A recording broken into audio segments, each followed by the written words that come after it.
أول كلمة طيبة لا إله إلا الله محمد رسول الله صلى الله عليه وسلم. دوم كلمة شهادة أشهد أن لا إله إلا الله أشهد أن لا إله إلا الله وأشهد أن محمدا عبده ورسوله. ماشاءاللہ ماشاءاللہ، بہت اچھا بہت اچھا، ہاں ماشاءاللہ. اب چند بچے اور ہیں چھوٹے چھوٹے، اس کے بعد انشاءاللہ بڑوں بچوں کو پروگرام شروع ہوگا، اس لیے جانے کا فضا نہ بنائیں. اتنے دیر آپ نے زحمت کیے، تھوڑے سا اور زحمت کریں. السلام علیکم ورحمۃ اللہ وبرکاتہ.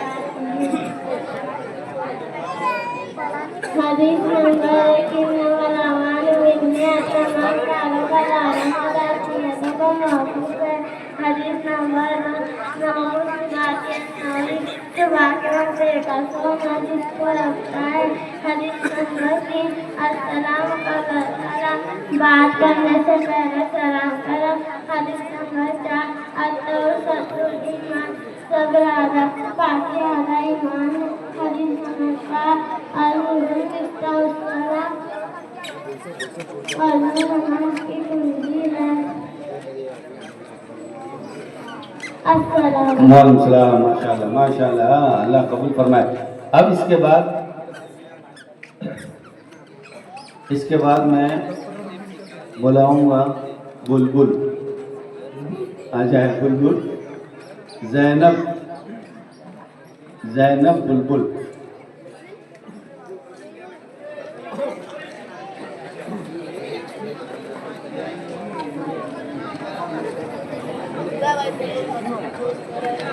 السلام علیکم. حدیث نمبر 1 انما الاعمال بالنیات تمام کاموں کا دار و مدار نیت اور نفس.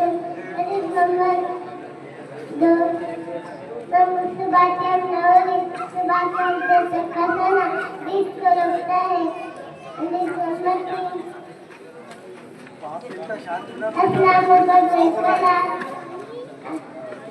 بات کرنے سے پہلے سلام کرو. السلام علیکم. وعلیکم السلام. ماشاءاللہ ماشاءاللہ. دیکھیے بچے کتنے ہمت ہیں. اس کے بعد آ جاؤ، اس کو بھیجو. آیت عثمان. بھائی چپل بن کے آ جاؤ، چپل بن کے آ جاؤ، نکالنے کی ضرورت نہیں ہے. آ جاؤ. السلام علیکم. اول کلمہ طیبہ لا الہ الا اللہ محمد رسول اللہ صلی اللہ علیہ وسلم. دوسری کلمہ شہادت اشہد ان لا الہ الا اللہ محمد رسول اللہ. ماشاءاللہ ماشاءاللہ.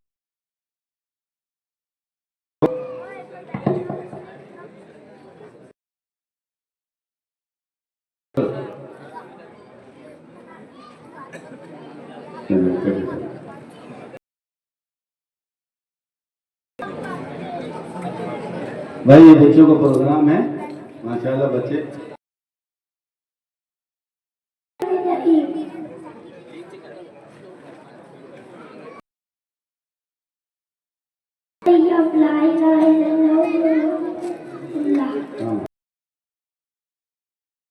شہادت. چلو سلام کر کے جاؤ. سلام. اس کے بعد اسما کی بہن کدھر گئی؟ اقرا.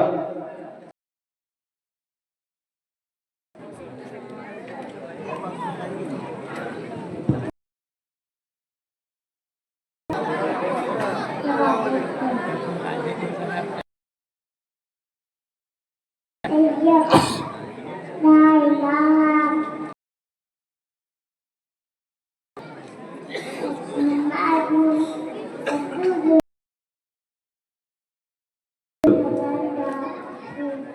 علیہ وسلم.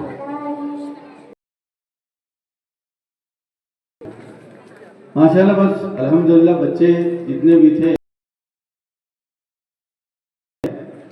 ہاں اب یہ بچے جو میرے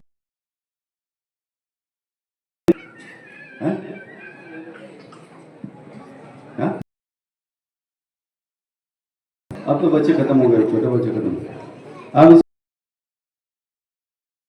کے لیے میں آواز دوں گا. ابھی اس شعر کے ساتھ ارادے جن کے پختہ ہو نظر موجوں سے وہ گھبرایا نہیں کرتے. اس شعر کے ساتھ میں لائے اور انہوں نے جو تیاری کی ہے معافی زمین کو ادا.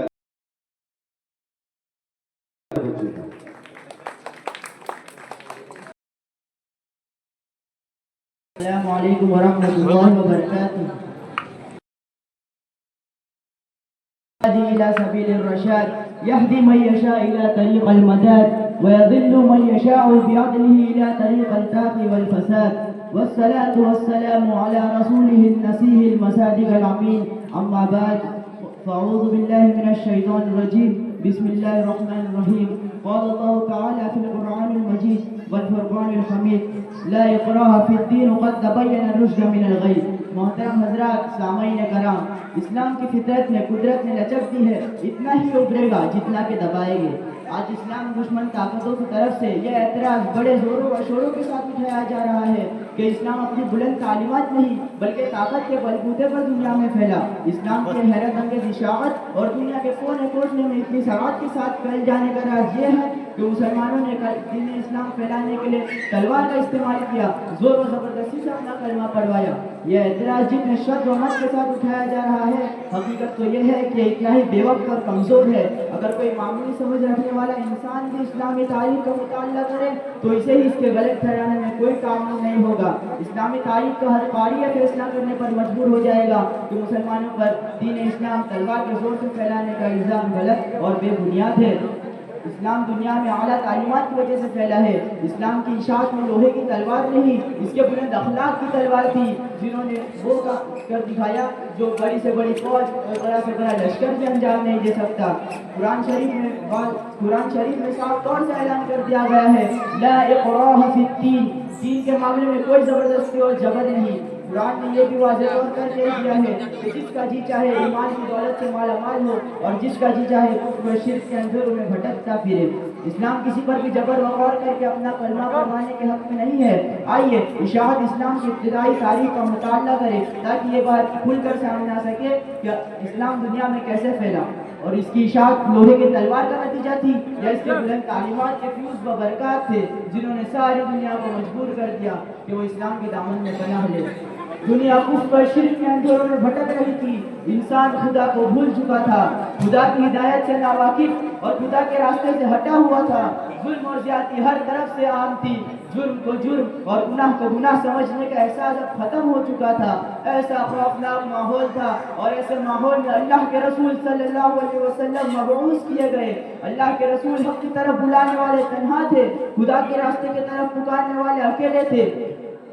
آپ کا اس وقت کوئی ساتھی نہیں تھا, گھر والے بھی نہیں, دوست و احباب بھی نہیں, عزیز و اقارب بھی نہیں. ایک طرف اللہ کے رسول اور دوسری طرف ساری دنیا. اللہ کے رسول کے پاس کوئی دنیا کی طاقت نہیں تھی, کوئی لشکر نہیں تھا, روپیہ پیسہ مال و دولت نہیں تھی. اللہ کے رسول نے جب لوگوں کو دین کی طرف بلایا, خدا کی طرف بلایا, دین کی دعوت دی تو ساری دنیا آپ کی دشمن بن گئی. آپ کی راہ میں کانٹے بچھائے گئے. آپ جب نماز پڑھتے تب ان کی گردن مبارک پر اونٹ کی اوجھلی رکھی گئی. دوستوں نے منہ پھیر لیا, رشتہ داروں نے ناتا توڑ لیا, اپنے پرائے ہو گئے, گھر والے غیرت برتنے لگے.